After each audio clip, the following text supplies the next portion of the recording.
지난주에 이제 우리가 함께 화평하게 하는 자에 대해서 함께 나누다가 오늘 이제 의를 위하여 박해를 받은 자라는 제목으로 말씀을 나누려고 합니다. 사실 오늘 이 말씀을 준비하면서 제 마음이 너무나 무겁습니다. 왜냐하면 박해 받는 거, 손해 보는 거, 핍박 받는 거, 그런 것들을 여러분들에게 이야기하고 또 그런 것들을 얘기할 때 어떻게 제가 쉬운 마음으로 이곳에 서겠습니까? 그러나 예수님의 말씀을 의지하면서 오늘 말씀을 같이 함께 은혜 속에 나누려고 합니다.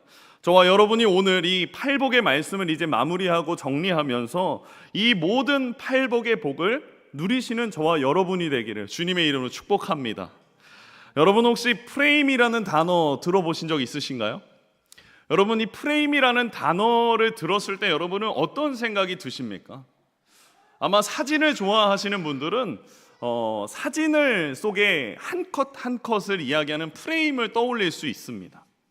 그리고 또 여기에 또 기계를 좋아하시거나 자동차 관련된 일들을 하시는 분들은 자동차의 뼈대를 형성하고 있는 그 프레임을 떠올릴 수도 있죠. 또 정치에 관심 있는 분들은 사회 속에 존재하는 어떤 정치적인 프레임을 떠올려 볼 수도 있습니다. 이 프레임이라는 뜻, 제가 이것을 국어사전에 찾아보니까요, 이런 단어라고 이야기합니다. 프레임, 즉 틀이나 뼈대를 이야기하는데 골이나 판처럼 물건을 만드는데 본이 되는 것, 어떤 물건의 테두리나 열개가 되는 것, 일정한 격식이나 형식이 되는 것, 이것을 프레임이라고 국어사전은 이야기합니다. 여러분, 우리는 좋으나 싫으나 그리고 인식하던 인식하지 않던 우리는 사회가 만들어 놓은 프레임 속에서 우리는 살아가고 있습니다. 바로 우리나라가 갖고 있는 어떤 교육 안에서의 프레임, 전통이라는 프레임, 또 나의 경험이라는 프레임 속에서 우리는 살아가고 있다라는 것입니다. 제가 사진 하나 가져왔는데요, 이런 수박 여러분 보신 적 있으십니까? 고개를 끄덕이시는 분도 있고 아마 지금 처음 보시는 분도 계시는데요, 이 수박은 일본에서 아주 유명한 수박입니다. 이 수박의 모양이 어떤가요? 네모납니다. 그렇죠? 보통 우리가 생각하는 수박의 모양은 어떤 모양인가요? 동그란 모양입니다. 그런데 이 네모난 모양이 왜 일본에서 유행하는가 봤더니 이 네모난 수박이 모든 공간에 있어서 빈틈없이 고정시키며 이동하기 편하다고 합니다. 그러니까 우리가 똑같은 트럭에 싣는다 했을 때 동그란 수박보다는 네모난 수박이 더 효율적이다라고 얘기하죠. 흔들리지 않고 아주 효율적으로 배달할 수 있고 공간적인 부분들을 해줄 수 있는 수박이라고 합니다. 그러면 저는 이 수박을 보면서 좀 궁금했습니다. 과연 이 수박은 어떻게 만들어지는 걸까?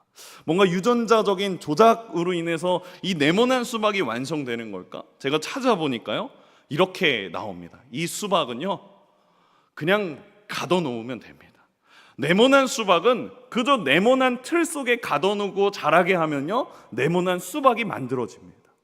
여러분, 이러한 프레임을 어떻게 사용하느냐, 그것에 따라서 그 효과가 얼마나 큰지 우리는 알 수 있다라는 거죠. 동그란 수박도 네모난 프레임 속에 가둬놓으면 네모난 수박이 된다라는 겁니다. 그만큼 이 프레임이라는 것은 모든 세대에 영향을 끼치고 있다라는 거죠. 프레임이랑 같은 비슷한 용어로 사용되는 말이 앵글, 화각이라고 말합니다. 이 앵글, 화각, 이것을 제가 국어사전에서도 찾아보니까요, 이렇게 말합니다. 사물을 보는 관점, 사진 렌즈로 촬영할 수 있는 범위가 렌즈 중심에 이르는 각도. 밑에 말 되게 어렵죠? 제가 이 말을 어떻게 하면 여러분들에게 확 와닿게 할 수 있을까 고민하다가요, 제 핸드폰으로 오늘 예배에 참석한 사람 하고 나서 여기 부분을 찍습니다. 그러고 나서 이 사진을 사람들에게 올려놓으면 사람들은 이 사진을 통해서 여기 3분단, 4분단에 있는 사람만 예배에 나왔구나 라고 생각할 수 있죠. 즉 우리가 이 핸드폰 앵글 속에 있는 사람만 오늘 예배에 참여했다라고 볼 수 있는 것입니다. 그러면 이 앵글은 결국 우리가 생각했을 때 단점들이 존재하지 않겠습니까? 이 단점을 잘 보여주는 우리나라 속담이 하나 있습니다. 사진을 하나 통해서 보실까요? 우리나라의 작은 그 앵글, 화각의 단점을 보여주는 게 우물 안의 개구리. 우물 안에 사는 개구리는 하늘의 높이와 넓이를 자기 그 우물 속에서만 통해서 본다라는 겁니다. 그래서 생각하는 시각이 보여지는 것에 집중해서 생각의 폭이 좁고 가둬진 채로 그렇게 살아가는 사람, 그렇게 시야가 좁은 사람, 그렇게 관점이 하나만 있는 사람을 빗대어서 우리는 우물 안의 개구리다라고 말합니다. 여러분, 이처럼 앵글과 화각의 변화를 또 한 번 또 같이 나눌 수 있는 그 사진을 하나 더 준비했습니다. 여러분, 이 사진 보이십니까? 어떤 분은 이 그림을 이미 보셨을 수도 있습니다. 그렇지만 못 보신 분들을 위해서 좀 리액션을 좀 해주셨으면 좋겠습니다. 이 사진을 봤을 때 여러분, 왼쪽에 있는 칼을 들고 있는 사람이 가해자 같고 오른쪽에 있는 사람이 의학하고 놀라는 장면인 것 같으니까 이 오른쪽에 있는 사람은 피해자 같기도 합니다. 그런데 이 부분은요, 한 화면에 불과합니다. 이 상황을 이제 전체적인 부분으로 본다면 이런 환경이죠. 아마 이 사진을 보셨던 분도 있으실 것입니다.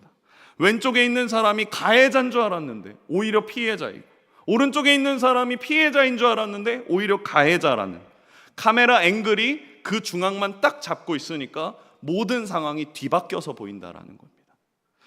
또 하나의 사진을 보여주시겠습니까?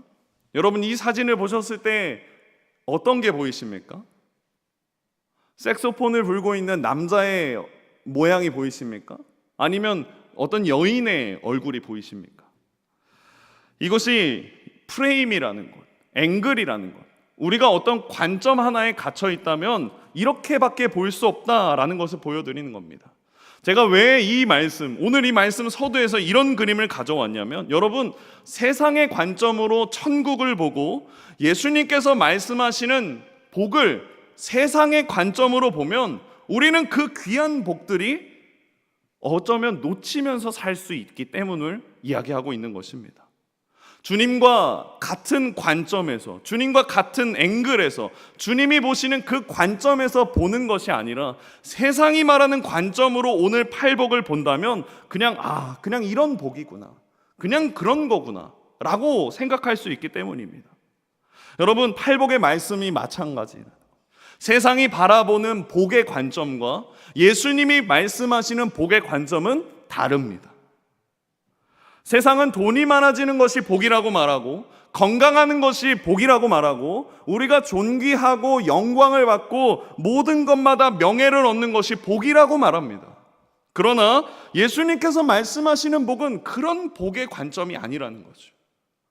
그러면 우리는 생각해 볼 수 있어야 됩니다. 이 팔복의 말씀을 정리하면서 우리의 관점이 뒤바뀌어지기를 주님의 이름으로 축복합니다. 여러분의 관점이 세상의 관점으로 바라보는 것이 아니라 주님이 말씀하시고 주님이 함께 하시는, 주님이 바라보시는 관점으로 뒤바뀌기를 주님의 이름으로 축복합니다. 그러면 주님이 어떤 복들을 말씀하셨느냐, 우리가 쭉 살펴봐 왔었죠. 팔복의 전체적인 면에서 그리스도인의 내적인 측면의 4가지를 살펴봤습니다. 마음이 가난한 자, 애통하는 자, 온유한 자, 의에 줄이고 목마른 자, 그들은 주님과 같은 마음 안에서 내적인 측면으로 이야기합니다. 그리고 주님이 이제 나머지 4가지의 복을 말씀하시죠. 외적인 측면에서요. 첫 번째는 긍휼히 여기는 자, 이것은 불쌍히 여기고 공감하면서 살라는 이야기입니다. 그리고 마음이 청결한 자, 하나님과 사람 앞에서 정직한 삶. 또한 화평하게 하는 자, 지난주에 말씀 나눴었죠. 하나님과 하나 되십시오. 하나됨을 공동체에서 추구하십시오. 그것이 주님이 말씀하신 그리스도인의 외적인 측면에서 화평하게 하는 자의 삶의 모습이라는 겁니다. 그리고 오늘 8번째, 의를 위하여 박해를 받는 자. 이 모든 복들이 저와 여러분의 시선 안에서, 저와 여러분이 주님의 관점을 닮아서 이해하고 공감하고 소유하고 그리고 얻어낼 수 있는 저와 여러분이 되기를 주님의 이름으로 축복합니다. 여러분, 이것을 복으로 볼 수 있는 가장 근본적인 이유가 무엇입니까? 서두에 말씀드린 바와 같이 우리의 관점을 예수님의 관점으로 바꾸시기를, 예수님의 관점과 동일하기를 바랍니다. 세상의 기준으로 바라보는 것이 아니라 내가 사모하고 내가 사랑하는 예수님의 관점으로 우리는 하나님의 말씀들을 봐야 된다라는 것입니다. 그래서 오늘 본문은 우리가 결국에 궁극적으로 추구해야 될 한 가지를 이야기해 줍니다. 오늘 본문 말씀 10절 우리 다시 한번 함께 합독하겠습니다. 의를 위하여 박해를 받은 자는 그렇습니다. 마지막 시간에 돼서야 이제 말씀드리지만요, 이 팔복의 말씀에서 예수님이 말씀하시고자 하시는 가장 큰 키워드는 천국입니다. 천국의 관점으로 우리는 이 복의 말씀들을 봐야 된다라는 거죠. 자, 의를 위해서 박해를 받은 자는 복이 있다라고 하는 예수님이 말씀하십니다. 그러면서 주님이 어떤 것을 약속하시죠? 천국에 대해서. 제 설교의 시작이 사실 여기서부터 고민되기 시작했습니다. 여러분, 나는, 아니 청년 여러분은, 청장년 여러분은, 아니 여기 예배드리는 모든 분들은 정말 천국을 믿습니까? 믿고 있습니까? 왜 그렇습니까? 왜 그런 질문을 던졌냐면, 여러분, 천국을 믿지 않고 천국에 대해서 모르면요, 천국에 대한 가치를 모른다면요, 팔복의 말씀은 그냥 그렇구나라고 흘러가는 말씀이 되기 때문입니다. 그러나 천국의 가치를 아는 사람에게는 이 모든 복들을 읽으면 읽을수록 주님을 더 사모하게 됩니다. 이 복들을 더 소유하고 싶어지고요, 특별히 천국을 잃어버리지 않기 위해서 내 자신의 삶의 모든 것을 발악하며 주님 앞에 나아간다라는 것입니다. 왜요? 주님의 말씀 앞에서 주님의 관점으로 나 스스로를 돌아보고 점검하기 때문입니다. 그러므로 다시 물어보고 싶습니다. 여러분, 정말 천국을 믿습니까? 정말 천국이 여러분의 것이 맞습니까? 정말 천국이 여러분 믿어집니까? 그래서 저는 여러분과 함께 오늘 천국에 대해서 몇 가지 질문을 통해서 좀 같이 점검하고 돌아봤으면 좋겠습니다. 여러분, 진짜 솔직하고 정직하게 여러분 스스로 좀 대답해 주시기 바랍니다. 이제 밑에 자막에 또 나오겠지만 첫 번째 질문은 바로 이것입니다. 나는 천국과 낙원에 대한 확신이 있는가? 나는 천국과 낙원에 대한 확신이 있는가? 여러분, 이건 어떻게 감정적으로 되는 겁니까? 아닙니다. 우리는 누구도 천국을 물리적으로 경험해 본 사람도 없고 직접 가본 사람도 없고 죽음을 경험해 본 사람조차 없습니다. 우리는 이 천국이 있다라는 것을 어디에 의지해서 이해합니까? 어디에 의지해서 알고 있습니까? 하나님 말씀을 의지해서 알고 있죠. 하나님 말씀에 쓰여져 있지 않습니까? 천국은 이런 것이다, 천국은 이런 거다, 천국은 이런 형태다, 그런 주님이 말씀하시죠. 그저 우리는 하나님의 말씀을 의지하면서 천국을 바라봅니다. 그렇다면 성경 속에 천국에 대해 어떤 말씀을 하는지 우리 한번 살펴볼까요? 우선 예수님은 천국에 대해서 이렇게 말씀하셨습니다. 예수님께서 십자가에 달리셨을 때 양옆에 누가 있었습니까? 강도들이 있었죠. 양옆에 강도들 중에 한 사람이 예수님을 보면서 이렇게 말합니다. 예수님, 당신의 나라가 임할 때 나를 좀 기억해 주십시오. 그러자 예수님이 그 강도를 보면서 이렇게 말씀하십니다. 누가복음 23장 43절 말씀입니다. 우리 합독합니다.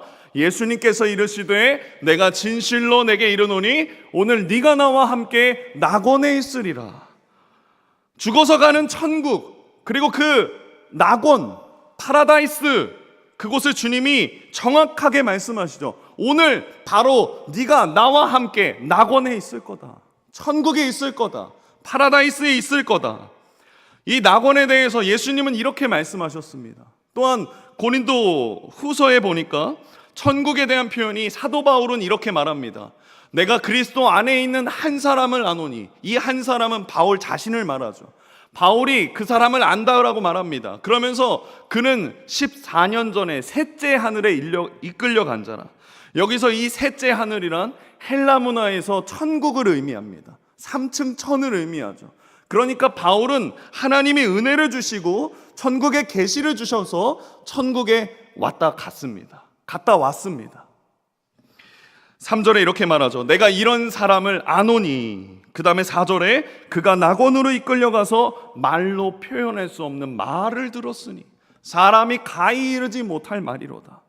여러분, 이처럼 성경은요, 천국의 존재에 대해서, 천국이 실제한다라는 것에 대해서 이야기하고 있습니다. 가장 먼저 질문 드렸죠. 여러분, 이 믿음이 있어야 그리스도인이 되어가는 것입니다. 이 믿음이 있어야 진정한 올바른 가치관을 소유한 그리스도인이 된다라는 것입니다. 무슨 믿음이요? 천국을 확신하는가? 낙원을 확신하는가? 그 믿음이 있어야 합니다. 그런데 여기서 더 중요한, 한 걸음 더 나아가야 중요한 질문이 하나 있습니다. 목사님, 제가 어릴 때부터 이미 이 얘기 들었습니다. 천국이요? 있는 거 압니다. 그런데 여러분, 저는요, 한 가지 더 말씀드립니다. 바로 두 번째 질문, 우리 같이 한번 읽어볼까요? 두 번째 질문입니다. 천국에 대해서 내가 가치를 부여하고 있는가? 여러분, 천국이 있다는 걸 믿으십니까?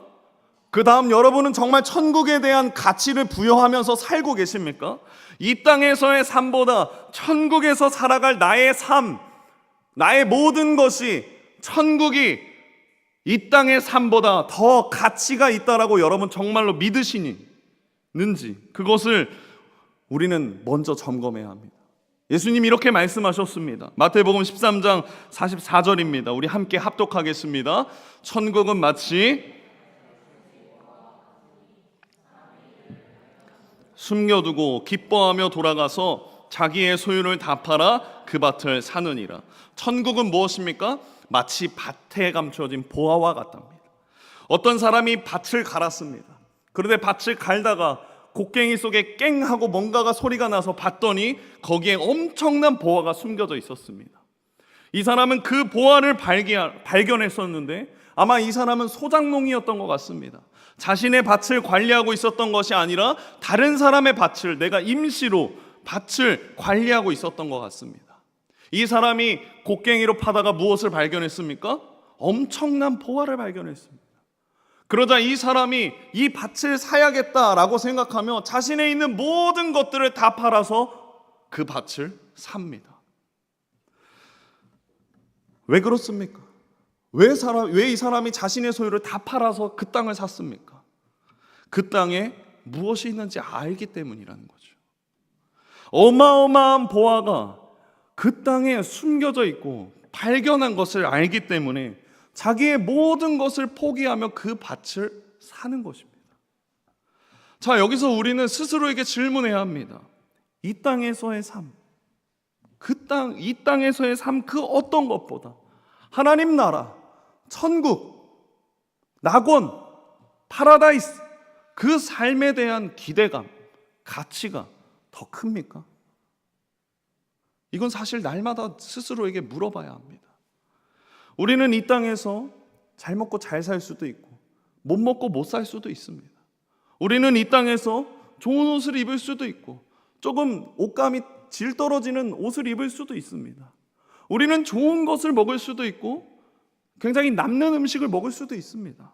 하지만 천국의 관점을 두고 살아가는 사람, 천국의 내 삶의 모든 가치가 이 땅에서의 삶보다 큰 사람에게는 세상이 좋은 것이다 라고 말하는 것에 집중하는 것이 아니라 자신이 돌아갈 천국이 더 나의 삶의 가치가 높은 것을 알기 때문에 그들과 다른 관점에서 살아간다라는 겁니다. 다시 말씀드립니다. 이 땅에서의 삶 그 어떤 것보다 천국에서의 삶에 대한 기대감과 가치가 여러분에게 더 큽니까? 여러분, 그 믿음이 여러분에게 있습니까? 여러분, 저는 지금 천국에 대한 이야기를 나누고 있습니다. 어떤 사람은 이렇게 말할 수 있습니다. 목사님, 제 삶이 지금 너무나 힘들어 죽겠는데 저 천국 하늘나라에서의 삶이 이 땅에서도 이루어지기를 원합니다. 이 땅에서 그렇게 천국과 같은 삶을 살고 싶습니다. 저 그 마음에 너무 공감합니다. 저도 그런 마음이 있었기 때문에요. 그런데 주님은요, 이미 우리의 연약함을 다 아시는 분이지 않습니까? 주님은 우리가 얼마나 이 땅에서도 천국과 같은 삶을 살기를 원하는지, 그것이 얼마나 연약한 사람인지를 주님은 너무나 잘 알고 계셔서 이미 성경에 그 답과 해답을 이미 주셨습니다. 아니, 이미 보여주셨습니다. 자, 여러분, 지금 교육부에서 우리가 함께 매일 큐티를 나누고 있는데 그 큐티 속의 주인공이 누구입니까? 누가 가장 많이 등장합니까? 하나님 말고요, 솔로몬이 등장하죠. 솔로몬. 주님은 솔로몬을 통해서 우리가 천국에서 기대하는 삶이 이 땅에서도 이루어지는 이 땅에서의 삶이 정말 천국과 같은 삶을 이미 솔로몬을 통해 다 경험하도록 하게 하셨습니다. 솔로몬은 세상의 기준으로 봤을 때요, 천국과 같은 삶을 살았던 사람이죠. 제가 이 솔로몬을 소개해드리면서요, 이 솔로몬이 가진 소유에 대해서 열왕기 상하를 보면서 참고해 왔습니다. 자, 우선 이 솔로몬이 가진 것을 한번 함께 살펴볼까요? 이 솔로몬이 타고 다니는 것이 있었습니다. 이 솔로몬의 자동차이자 솔로몬이 앉아있던 보좌, 의자에 대해서 이야기하죠. 병거 1,400개, 마병 12,000명, 보좌는 상아로 이루어져 있고 순금으로 되어 있고 각종 보석이 보좌에 박혀 있고 심지어 6층짜리입니다. 그리고 팔걸이 곁에는 뭐가 있습니까? 사자가 한 마리씩 앉아있죠. 여러분, 지금만 보더라도 엄청난 솔로몬의 소유 아닙니까? 그리고 솔로몬이 모든 소유가 금이라고 말합니다. 이것은 숟가락, 젓가락, 포크, 나이프, 성전, 침대, 의자, 물잔, 모든 것이 뭘로 이루어져 있어요? 금으로 이루어져 있다고요. 그리고 나서 솔로몬이 먹는 것을 또 조사해 봤습니다. 솔로몬 성전에서 하루 먹는 소비 식량이 어떤가? 살찐 소 10마리, 초장의 소 20마리, 양 100마리, 사슴과 노루와 살찐 새 다수. 여러분, 매일매일 소고기 먹는다고요. 매일매일 소고기를 먹는다고요.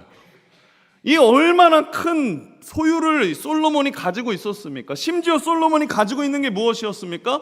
모든 지혜와 명철을 소유하고 있었다고요. 천하의 솔로몬과 같이 부귀영화를 누린 사람이 없다라고 기록될 정도로 솔로몬은 세상의 기준에서 천국과 같은 삶을 살았던 사람이라는 거예요. 그런데 우리는 알고 있지 않습니까? 이 솔로몬이 전도서 1장 2절에 뭐라고 말합니까? 전도자가 이르되, 솔로몬이 말합니다. 헛되고 헛되며 헛되고 헛되니 모든 것이 헛되도다. 이 땅에서 부자가 되는 것이 진짜 가치가 있다라고 말하는 그 관점, 이 땅에서 잘 먹고 잘 사는 것이 진짜 찐 행복이다라고 말하는 그 관점, 차가 여러 대가 있고 정말 맛있는 거 맨날 먹을 수 있고 좋은 옷들 매일 입을 수 있고 모든 것이 금이로 이루어지는 것이 진짜 복이다라고 말하는 그 관점, 그런 관점들을 향해 달려가고 있는 사람들에게 솔로몬이 말합니다. 아닙니다, 아닙니다, 여러분. 제가 모든 것을 다 누려봤지만 거기에 행복이 있지 않습니다. 그 모든 것이 헛됩니다. 그러면 솔로몬이 진짜 가치 있는 것에 대해서 어떻게 말하는지 아십니까? 전도서 3장 11절입니다. 우리 같이 함께 합독하겠습니다. 하나님이 모든 것을 지으시되 때를 따라 아름답게 하셨고 그러나 하나님이 하시는 일의 시종을 사람을 측량할 수 없게 하셨도다. 영혼을 사모하는 마음. 오늘 팔복의 주제랑 동일하죠. 이 땅에서의 어떠함이 아니라 영원한 천국을 사모하는 그 마음, 천국을 가치 있게 여기는 그 마음이 진짜 복이고 진짜 행복이고 진짜 지혜임을 솔로몬이 전도서를 통해서 얘기해주고 있는 것입니다. 그리고 나서 솔로몬이 전도서 12장 1절에 이렇게 말합니다. 그 젊은 날을 소유하고 있는 우리에게 말하죠. 너는 청년의 때에 너의 창조주를 기억하라. 창조주를 기억하라. 우리는 천국에 가서 누구를 만나겠습니까? 그런데 어떻게 내가 천국에 가서 누구를 만날지 알면서 어떻게 이 땅의 삶을 대충 살겠습니까? 천국에 가서 누굴 만날지 아는데 어떻게 이 세상의 관점으로 살아가겠냐라는 것입니다. 어떻게 이 세상과 타협하면서 살겠습니까? 어떻게 이 땅에서 주님을 속이며 살겠냐고요. 우리는 언젠가 주님을 만나게 될 텐데요. 천국의 주인이신 하나님, 우리의 소망이신 예수님을 기억하시는 저와 여러분이 되기를 축복합니다. 여러분, 솔로몬이 얘기하는 전도서의 결론은요, 오늘 팔복의 결론과 동일합니다. 진짜 행복이 무엇인가? 천국을 소망하고 천국의 가치를 두고 천국을 사모하는 것, 그 마음 속에 살아가는 것, 그것이 진짜 행복이라는 겁니다. 여러분, 이 관계를 잘 생각해 보셔야 합니다. 복받는 길이 무엇입니까? 천국이 있다는 것, 천국에 대해 가치를 부여하는 그 믿음이 저와 여러분에게 가장 먼저 필요합니다. 먼저 말씀드렸죠? 여러분, 천국을 확신하십니까? 낙원을 확신하십니까? 여러분, 이 믿음이 부족한 분이 계시다면요, 오늘 이 시간 결단하십시오. 이 다음 이야기는 그냥 한 귀로 듣고 한 귀로 흘려도 상관없습니다. 이 믿음이 없으시다면요. 그러나 이 믿음을 갖고 싶고 이 믿음이 여러분에게 열망이 되기를 주님의 이름으로 축복합니다. 왜냐하면요, 이 첫 단추가 끼워지지 않으면, 천국이 있다는 것이 정말 믿어지지 않는다면 어떻게 그 뒤에 나오는 주님을 위한 박해를 어떻게 받겠습니까? 그것이 어떻게 들려지겠습니까? 주님을 향해서 모든 것을 양보하고 희생하고 나눠줘야 되고 퍼줘야 되고 그 삶을 어떻게 살아가겠냐고요. 그러니까 천국이 있는 것을 믿는 사람은요, 천국의 가치를 다시 한번 점검해야 될 줄 믿습니다. 주님의 통치와 다스림, 그분의 말씀 앞에 여러분 이제 다시금 시작하십시오. 믿음을 구하십시오. 주님 앞에 이제는 죽어서가 아니라 지금부터 시작하는 저와 여러분이 되기를 축복합니다. 죽어서가 아니라 지금부터, 지금 여기서부터 결단하고 시작하기를 축복합니다. 지금부터 결단하는 사람을 뭐라고 말씀하시지 않습니까? 제자라고 말합니다. 제자요. 오늘 팔복의 말씀의 구조에서 왜 천국에 대해 결단하고 천국에 대해 삶에 대한 가치를 두는 사람을 지금부터 시작하는 사람이 왜 제자인지 오늘 본문 말씀에서 다시 한번 살펴보겠습니다. 여러분, 팔복에 대해서 예수님은요 3인칭 복수로 이야기했습니다. 그들이라고 말씀하셨습니다. 그런데 11절 결론에 가서 주님이 말씀하시는 인칭이 완전히 바뀌어 버립니다. 자, 보십시오. 10절 말씀에 이렇게 말합니다. 의를 위하여 박해를 받는 자는 복이 있나니 천국이 누구의 것이라고 말합니까? 그들의 것. 3인칭 복수로 이야기하십니다. 그런데 11절에 가서요 이 인칭이 바뀝니다. 주님이 이렇게 말씀하세요. 나로 말미암아 너희를 욕하고 박해하고 거짓으로 너희를 거슬러 모든 악한 말을 할 때 너희에게 복이 있나니 기뻐하고 즐거워하라. 하늘에서 너희의 상이 큼이라. 너희 전에 있던 선지자들도 이같이 박해하였느니라. 3인칭 복수에서 2인칭 복수 형태로 바뀐다라는 거죠. 팔복의 말씀은 예수 그리스도 발 앞에 순종하고 나아가는 제자들을 향해서 말씀하시는 11절과 12절 말씀이라는 거죠. 바꿔 말하면 내가 예수님의 제자가 되겠습니다 라고 말하는 그 마음, 내가 예수님의 통치, 하나님의 말씀을 중심으로 살아가겠습니다, 그 마음이 내 안에 없으면 이 팔복은 결코 소유할 수 없는 것이 된다는 거고, 이 팔복의 말씀대로 살 수가 없습니다. 그래서 밑에 이제 자막이 나올 텐데요, 이제 앞으로 우리가 천국이 있다라는 것을 믿는다라는 것은 무엇이냐? 당신은 주님의 제자가 맞습니까? 당신은 주님의 제자입니까? 라고 결론 내릴 수 있다라는 거죠. 천국이 있다는 것을 믿습니까? 그러면 당신은 주님의 제자입니까? 동일한 질문이라는 거죠. 여러분, 우리가 세상에서 조롱받는 기독교가 된 이유가 여기 있습니다. 우리가 천국이 있다라는 것은 믿습니다. 그런데 우리의 삶이 제자의 삶이 아니니까 조롱받는 거죠. 우리는 아주 이상한 그리스도인이 되어간다라는 겁니다. 거듭 말씀드립니다. 천국이 있다라는 것을 진짜로 믿는 사람은 주님의 제자가 될 수밖에 없습니다. 그렇다면 제자가 되는 삶이 무엇이냐? 로마서 12장 1절과 2절 말씀에 이렇게 말합니다. 우리 세 번역 성경으로 제가 준비해 왔는데요, 1절은 여러분이 읽고 2절은 제가 읽겠습니다. 합독하겠습니다. 형제 자매 여러분,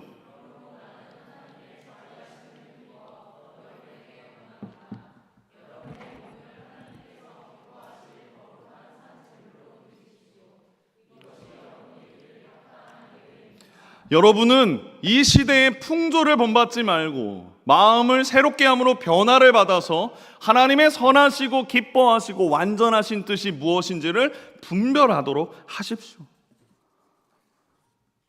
여러분은 이 시대의 풍조를 본받지 말고, NIV 성경에 보니까요 패턴이라고 말합니다. 여러분은 이 시대의 풍조, 트렌드, 유행, 그것을 본받지 말고, 그리스도의 제자는 누구입니까? 하나님을 믿는 자는 누구입니까? 천국의 가치를 두며 살아가는 사람은 누구입니까? 이 시대의 풍조, 트렌드, 유행을 거슬러 올라가는 사람이라는 거죠. 여러분, 예수님의 관점으로 바뀌는 것이 그리스도인의 삶이라는 것입니다. 우리가 그리스도의 마음으로, 그리스도의 관점으로 바꿔 살면, 여러분 아마 이런 이야기 들을 겁니다. 뭐 그렇게 유별나게 사냐? 왜 그렇게 다르게 사냐? 왜 이 시대의 문화와 다르게 사느냐? 이 분명한 말을 들을 것입니다. 여러분, 그런 조롱과 무시 받지 않습니까? 예배를 드리기 위해서, 그 예배 하나 지키기 위해서 수많은 핍박을 받는 분도 여기 계실 것이고요, 교회에 하루 나가는 것 때문에 가족들에게 핍박받는 사람도 여기 있을 것이고요, 가족이나 친구에게 핍박과 조롱을 받으면서 교회에 꾸역꾸역 나오는 분도 여기 계실 수도 있습니다. 절대 세상은요, 예수님의 관점으로 사는 것에 대해서 박수를 치지 않습니다. 우리 기독교는 처음부터 그랬습니다. 초대교회 시절 때도 믿음의 사람들은 예수님의 관점으로 살았습니다. 이 시대의 풍조를 본받지 않았습니다. 늘 유행과 문화를 따라가지 않고 거슬러 올라가는 사람이 초대교회 그리스도인들이었습니다. 그래서 여러분, 초대교회 그리스도인들은요, 문화적인 공격을 굉장히 많이 당했습니다. 초대교회 당시에 헬라 문화를 제가 찾아보니까요, 헬라 문화가 어떤 문화입니까? 우리가 잘 아는 그리스 로마 신화.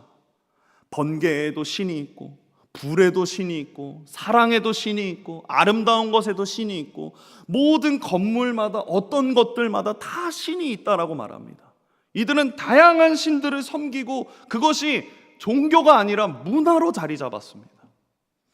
그들에게 그리스 로마는 종교이기도 하지만 문화였다라는 거죠. 그런데 그리스도인들은 어떻게 고백합니까? 하나님은 여호와, 하나님 한 분이십니다. 한 분이십니다. 이 고백이 우리 입장에선 너무나 당연한 고백이지만요, 당시의 헬라 문화에선 굉장히 무식한 고백이었습니다. 결국 그리스도인들은 문화를 모르고 몰상식한 사람들이라고 모함당하고 오해당하고 박해당했습니다. 심지어 우리가 예수님을 뭐라고 부릅니까? 나의 주님이라고 부르죠. 나의 왕이라고 모십니다. 그런데 그 당시에 주님이라고 하는 주, 큐리오스, 그건 그 당시에 있는 황제, 시저에게만 사용했던 말이죠. 그러니까 자연스럽게 그리스도인들은 반정부적인 집단이 될 수밖에 없었다라는 거죠. 또 여러분, 고대 문헌에 따르면요, 우리가 그리스도인들끼리 뭐라고 부릅니까? 형제요, 자매라고 말합니다. 그걸 들은 헬라 시대 사람들이 뭐라고 핍박하는지 아십니까? 그들은 근친상간하는 자들이다. 어떻게 형제요? 어떻게 모든 사람이 자매가 될 수 있느냐? 또 말합니다. 우리는 성찬식을 할 때 무엇을 나눕니까? 예수님의 살과 피를 나눕니다. 그들은 야만족이다. 어떻게 살을 먹고 어떻게 피를 먹느냐? 야만족인 집단이라고, 식인종이라는 취급을 당하는 기록이 적혀 있습니다. 여러분, 무식하다는 취급을 받고요, 헛소문에 의해서 오해받고요, 경제적으로나 사회적으로나 그리스도인들은 불이익받는 사람들이었습니다. 누가 식인종에게 일을 맡기겠습니까? 누가 무식한 사람에게 중요한 일들을 맡기겠습니까? 일자리가 없고 일을 못하니까 그리스도인들은 사회적으로나 경제적으로나 도태될 수밖에 없습니다. 그러나 초대교회 그리스도인들은 어떻습니까? 포기하지 않죠. 믿음을 포기하지 않습니다. 주님을 믿고 주님을 따르고 주님의 관점으로 사는 것이 후회가 없었습니다. 무시받고 은근한 따돌림 속에 찾아올 때마다 그들은 무엇 했습니까? 기뻐했습니다. 기뻐했습니다. 우리는 여기서 스스로를 점검해 봐야 합니다. 내 믿음이 정말로 진실이고 내 신앙이 정말 주님의 길을 제대로 걸어가고 있다면 우리에게는 분명히 핍박이 찾아오고 박해가 찾아옵니다. 그때마다 우리가 취해야 할 태도는 무엇입니까? 기뻐해야죠. 기뻐해야죠.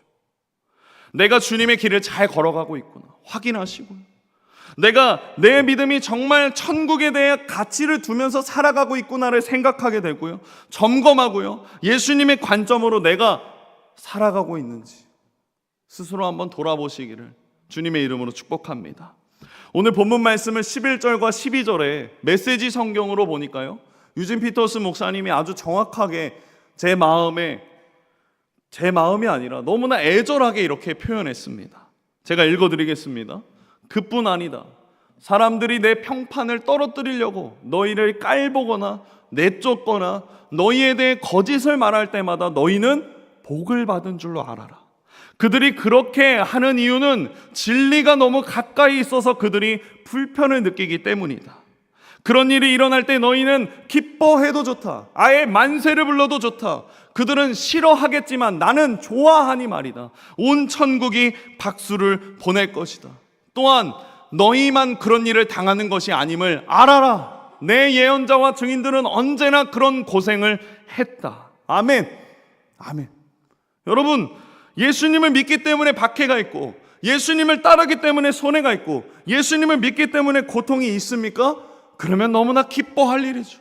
우리는 박수 치면서 함께 잘 걸어가고 있음을 믿으셔야 합니다. 그런데 여러분, 정말 여기서 중요한 고민 한 가지를 나눕니다. 지금 내가 그리스도인이기 때문에 박해받고요, 고난당하고요, 멸시당하고요, 그런 어려움이 정말로 주님 때문인지를 여러분 스스로 점검하셔야 합니다. 오늘 말씀에 보면 예수님은 박해를 받는 자는 복이 있다라고 말씀하지 않습니다. 거기 앞에 전제를 두시죠. 무엇입니까? 의를 위하여, 예수님을 위하여 박해받는 자라고 말하죠. 여러분, 우리가 고통받고 있는 그 이유가 주님 때문이라면 천국을 품고 살기 때문에 오는 박해인지, 아니면 내 잘못과 내 실수와 내 이기심 때문에 죄로 인한 징계인지를 여러분 구분하셔야 됩니다. 구분하셔야 됩니다. 제가 전에 교회에서 청년 사역을 했었을 때 한 청년이 저에게 찾아와서 자신의 고민을 나눈 적이 있었습니다. 이 청년이 이렇게 말했습니다. 전도사님, 그 당시 전도사님이었으니까요. 전도사님, 제가 아르바이트를 하는데요, 정말 사장님이 저를 못 살게 굴어요. 그러면서 이런저런 이야기를 하더라고요. 그때 제 마음속에 가장 먼저 든 건 그래, 힘든 우리 청년을 위해서 내가 위로해줘야겠다. 그래서 얘기를 가만히 들어보니까요, 그래서 가만히 계속 얘기를 듣다 보니까요, 이 청년도 잘못한 게 있더라고요. 맨날 지각하고요, 맨날 자기가 하고 싶은 대로만 하기를 원하고요, 점장님의 말이 아니라 내 방식대로 이 일들을 꾸려가기를 원하더라고요. 그래서 제가 본인의 연약함과 실수를 인정하지 않은 채 오히려 사장님이 모든 걸 이해해 주길 원하더라고요. 제가 둘러둘러 얘기했습니다. 사장님도 정말 너무했는데 너한테도 좀 뭔가 잘못이 있는 것 같다. 그러면서 좀 둘러둘러 얘기를 했었죠. 그 청년을 보면서 그 얘기가 끝나고 나서 이런 생각을 했습니다. 나도 저런 실수를 하고 있진 않을까? 내가 주님을 위해서, 의를 위하여서 살고 있는데 거기 안에서 박해가 일어나고 손해가 일어났을 때 내가 그저 내 욕심 때문에 오는 박해인지, 내 이기심 때문에 오는 고난인지, 내 어떤 사람들이 말하는 질책을 받으면서 나는 박해받고 있구나, 그렇게 착각하며 살고 있지는 않은지 스스로 점검해 보게 되었습니다. 이건 내가 잘못했기 때문에 나의 잘못이나 죄로 인한 결과로 그런 반응이 온다라는 거죠. 그러니까 우리는 제대로 된 분별이 있어야 합니다. 그 분별이 우리 안에 정확하게 세워진다면 우리의 삶의 자세는 달라지겠죠. 회피하지 않고 도망가지 않습니다. 여러분, 계속 말씀드리지만요, 우리는 천국에 대한 가치를 품고 살아가야 합니다. 그리고 그 살아감 속에서 제자가 되기를 소망해야 합니다. 그리고 제자가 된 사람들의 가장 기쁜 태도는요, 도망가지 않습니다. 회피하지 않습니다. 피하지 않습니다. 성경에 여러 인물들이 등장하죠. 모세는 바로의 핍박도 받고 이스라엘 백성들의 핍박도 받습니다. 사무엘 선지자는 이스라엘 백성들에게 하나님이 너희의 왕이다라고 말하지만 거절당합니다. 눈물의 선지자였던 예레미야는 자신의 삶의 대부분을 감옥에서 보냅니다. 신약에서의 스데반 집사는 돌에 맞아 죽고요, 베드로와 요한은 감옥에 갇히기 일쑤였고요, 야고보는 목이 베어 참수당하고, 사도 바울은 예수님을 믿고 난 모든 삶 가운데 박해와 고난과 멸시의 삶, 그 연속 자체였습니다. 마지막으로 예수님의 삶은 어떠했습니까? 예수님은 자신의 사랑하는 제자들로부터 박해받고 부인당하고 배신당하고 모욕적인 말들을 당하시고 침뱉음 당하시고 십자가에 이르기까지 수많은 박해를 당하신 분이 예수님이십니다. 그런데 여러분, 이들이 그때 어떠했습니까? 도망갔습니까? 회피했습니까? 안 했습니까? 사랑하는 여러분, 주님을 닮은 그리스도인의 삶, 의를 위하여 박해를 받는 삶은 기뻐하고 피하지 않고 회피하지 않고 도망가지 않는 삶입니다. 주님을 드러내면 드러낼수록 우리 가운데 거룩함을 시기하고 조롱하는 사람들이 많아질 것이라는 거죠. 그러나 그것은 당연한 일입니다. 주님도 박해를 당하셨고 그런 주님을 내가 사랑하니 내가 박해를 받는 것은 당연한 것이죠. 그러니 두려워하지 말고 낙심하지 않기를 주님의 이름으로 축복합니다. 저희 가족은 저희 어머니가 먼저 신앙을 가지셨습니다. 저희 어머니와 큰 이모가 함께 교회에 나가셨고 거기서 예수님을 영접하셨고 저와 제 동생을 데리고 교회를 나가시기 시작하셨습니다. 그리고 어머니가 저와 제 동생을 데리고 교회에 나가면 늘 아버지가 핀잔을 주셨습니다. 어떻게 남편은 밖에서 일을 이렇게 하는데 아내가 밥도 안 해주냐? 너는 어떻게 교회만 가냐? 밥은 차리고 가라. 정말 제가 들어도 너무 하십니다 라고 말할 정도로 아버지는 어머니를 핍박하셨습니다. 그런데 어머니는 끝까지 주님을 붙드셨습니다. 특별히 하나님의 말씀을 놓치지 않으셨습니다. 아무리 아버지가 어머니를 괴롭히고 말로 욕하고 정말 부끄럽게 하더라도 늘 저녁 때가 되면 방에 홀로 들어가셔서 찬양을 부르시고 기도하시고 저와 제 동생을 붙잡고 함께 예배 드리셨습니다. 그때마다 어머니가 붙드셨던 말씀이 이 말씀이죠. 사도행전 16장 31절 말씀입니다. 이르되 주 예수를 믿으라. 그리하면 너와 내 집이 구원을 받으리라. 그리고 마침내 아버지가 전도되시고 교회에서 모두가 함께 예배 드릴 때 어머니는 저와 제 동생을 붙잡고 이렇게 말씀하셨습니다. 얘들아, 하나님은 언제나 우리와 함께 하신다. 항상 말씀을 붙잡고 너희도 기뻐하면서 살기를 원한다. 수없는 박해, 비난, 조롱, 자식 앞에서 부끄러움을 당한다 할지라도 어머니는 주님을 끝까지 붙드셨습니다. 기도를 쉬지 않으시고 찬양을 부르며 늘 삶에 기쁨이 넘치셨다라는 거죠. 뿐만 아니라 주님의 말씀을 끝까지 붙들고 기뻐하시며 순종하셨습니다. 그 능력이 저희 어머니뿐만 아니라 모든 그리스도인들, 천국을 그리워하고 천국에 대한 삶의 가치가 더 큰 그리스도인들에게 주님은 그 능력을 주십니다. 그 능력을 나타내십니다. 사도 베드로를 보십시오. 베드로도 주님을 인격적으로 만나고 나서 주님이 승천하시면서 주님이 하늘나라에 가시는 것을 보게 되었습니다. 그리고 베드로는 주님의 이름 때문에 수없는 삶의 박해와 고난을 당하죠. 그러면서 베드로가 이렇게 말합니다. 베드로전서 2장 19절과 20절 말씀, 쉬운 성경 버전입니다. 우리 함께 합독합니다. 억울하게 고난을 당하더라도 하나님을 생각하면서 괴로움을 참으면 그것은 아름다운 일입니다. 죄를 짓고 매를 맞으면서 참으면, 고난을 당하면서 참으면 그것은 하나님께서 보시기에 아름다운 일입니다. 여러분, 우리의 관점은 세상이 나를 어떻게 보느냐에 달려있지 않습니다. 하나님께서 나를 어떻게 보시느냐, 거기에 달려있다라는 거죠. 여러분, 그러니 우리가 세상의 관점으로 보는 것이 아니라 주님의 관점으로 바뀌어지기를 소망합니다. 그 관점으로 바뀌어서 우리가 고난을 당하며 참으면 그것은 하나님이 보시기에 아름다운 일들이 된다라는 거죠. 어떠한 고난의 끝에 보상이 천국이라면 어떻게 기뻐하지 않을 수 있겠습니까? 내가 사랑하는 주님과 이제 영원히 그곳에서 살게 될 텐데 어떤 것이 근심이고 어떤 것이 걱정이며 어떤 것이 부끄러움이 될 수 있냐라는 거죠. 진정 천국의 가치를 아는 사람은 세상 그 어떤 것보다 기뻐한다라는 것입니다. 이것이 그리스도인의 능력입니다. 그리스도를 본받는 삶, 주님을 닮아가는 삶, 이것이 그리스도인들에게 있어서 최상의 목표이고 기뻐하며 최상의 기쁨이며 목표가 되어야 하는 것입니다. 사랑하는 성도 여러분, 다시 말하지만요, 인간의 연약함을 주님이 가장 잘 아셨습니다. 그렇지만 주님과 함께인 그리스도인에게 주님은 참 능력을 주시는 분이십니다. 생각해 보십시오, 여러분. 귀하게 사용되어지는 것들이라 하더라도요, 언젠간 다 닳고 상하기 마련입니다. 제가 몇 개의 사진을 보여드리면서 설명드리려고 합니다. 우선 제일 먼저 사진, 이 기타의 사진 보이십니까? 이 기타에 좀 흠이 가고 줄이 가 있죠. 제가 대학원 때 주님을 만나면서 저에게 기타를 하나 선물해 주신 분이 계십니다.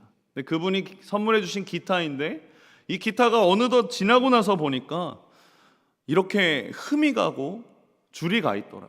제 기준에선 굉장히 비싼 기타였고 그런 소중한 기타였습니다. 보십시오. 만약 제가 이 기타를 아끼려고 했다면 그렇다면 어떻게 되었을까요? 저런 흠집 같은 거 없었을 것입니다. 당연히 파이지도 않았을 거고요. 처음 선물 받았던 그 모양 그대로 있었겠죠. 그러나 저 기타는 쓰임 받지 못했을 것입니다.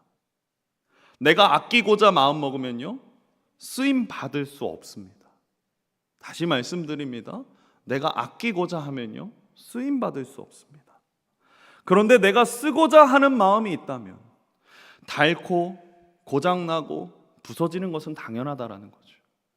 그런데 우리가 닳고 고장나고 부서지는 거 거기에만 갇혀 있다 보니까 쓰임받는 영광, 쓰임받는 기쁨을 잃어버린다라는 것입니다. 내 젊음, 내 미모, 내 돈, 내가 아끼는 거 그것을 잃어버릴 수 없습니다. 그렇게 말하며 살아간다라는 겁니다. 여러분, 귀하게 쓰임받는 것은요, 다 흔적이 남아있게 되어 있습니다. 사진 하나 보시겠습니까? 여러분, 이 사진 아마 다 아실 겁니다. 발레리나 강수진의 발이고, 그리고 그 옆에는 축구선수 박지성의 발입니다. 멋진 공연을 위해서 발이 쓰임을 받다 보니까 저 지경이 되는 것이고요, 그라운드에서 끊임없이 누비다 보니까 발이 저렇게 상하고 고장난다라는 겁니다. 내가 안 뛰면 내 발은 지킬 수 있을지 모르지만 발은 쓰임받을 수 없다라는 것입니다. 여러분, 주님을 위한 삶을 살아간다라고 해서 내 인생길에 무엇이 열리는지 여러분 아시지 않습니까? 주님을 위해 산다는 것은 황금길이 열린 삶입니까? 주님의 복음을 전한다는 것은 내 통장에 돈이 쌓이는 삶입니까? 여러분 알고 있지 않습니까?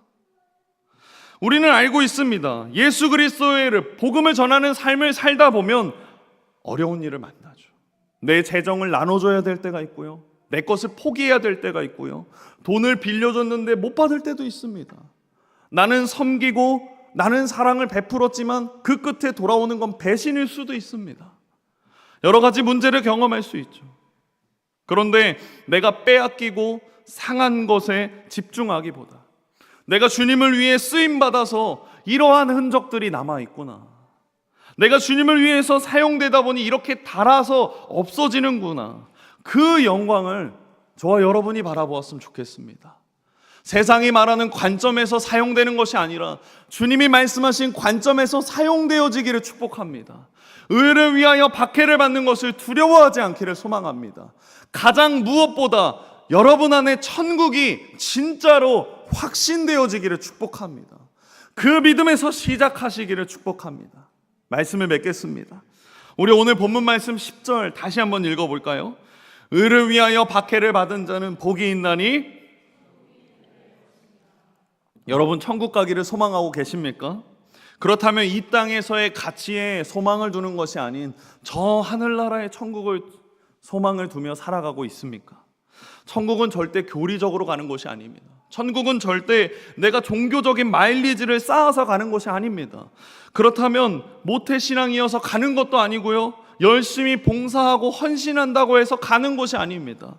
천국은 의를 위하여 핍박받을 각오를 하고 예수 그리스도를 따라가려고 애쓰는 자에게 주어지는 보상이 천국이라는 것입니다. 여기서 시작하기를 주님의 이름으로 축복합니다. 이건 저의 신학도 아니고요, 저의 논리도 아닙니다. 이것은 하나님이 말씀하신 성경에 기록된 논리입니다. 말씀입니다. 요한계시록에 예수님이 이제 소아시아 교인들에게 말합니다.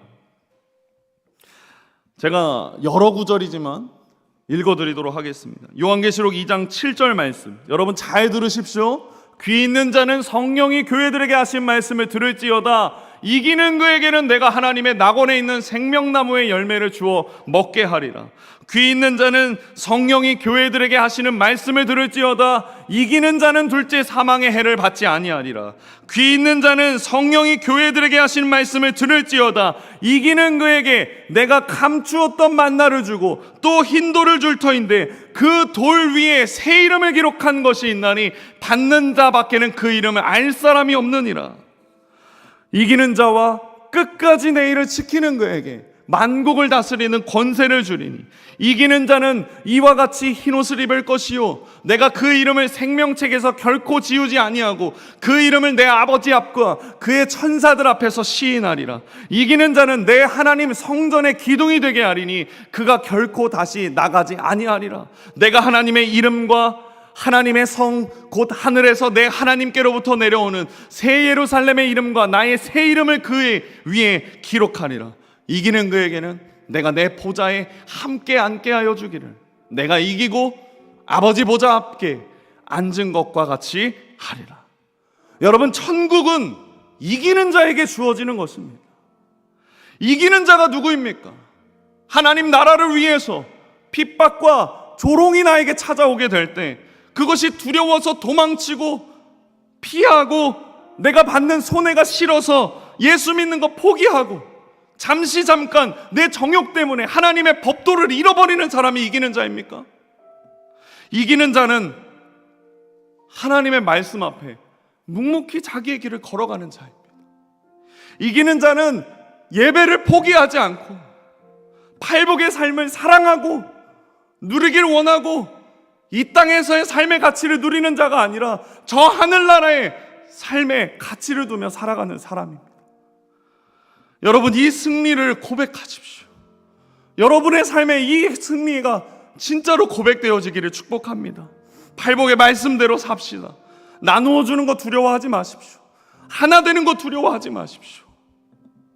팔복의 말씀대로 살고 아는 것으로 끝나는 자가 아니라 삶으로 살아내어서 끝내 이기십시오. 적어도 오늘 말씀 앞에서 결단하기를 축복합니다. 우리 이 시간 함께 승리라는 찬양을 부를 텐데요, 우리 이 찬양의 가사에 집중해서 같이 불렀으면 좋겠습니다.